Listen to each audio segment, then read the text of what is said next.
Dalam rangka memperingati HUT Kopri ke-44, Kopri Palembang menggelar lomba lagu daerah yang diikuti oleh 40 peserta dari berbagai instansi yang ada di kota Palembang.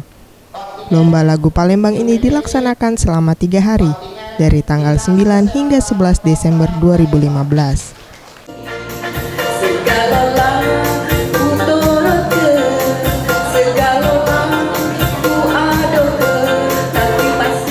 Menurut Syafril, Kasubag Olahraga Seni Budaya Disdikpora Palembang, kegiatan ini dilakukan untuk melestarikan seni kebudayaan dan adat istiadat Kota Palembang dan merealisasikan program Wali Kota Palembang menuju Palembang Emas 2018.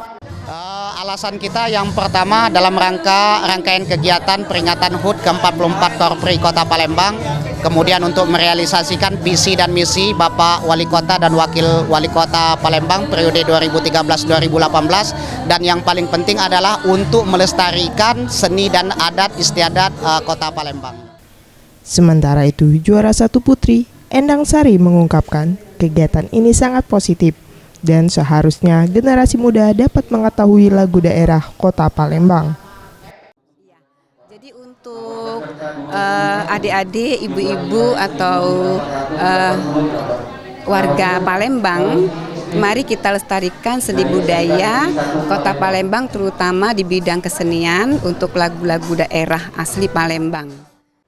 Hal senada juga dikatakan Kemas Fahrul Rozi, juara 1 putra.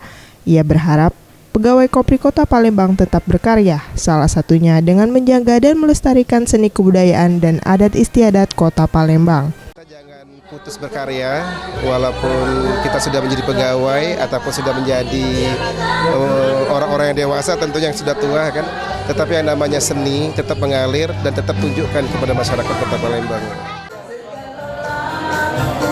Ferry Jatinugroho, Septiawan Rizky, Sriwijaya TV.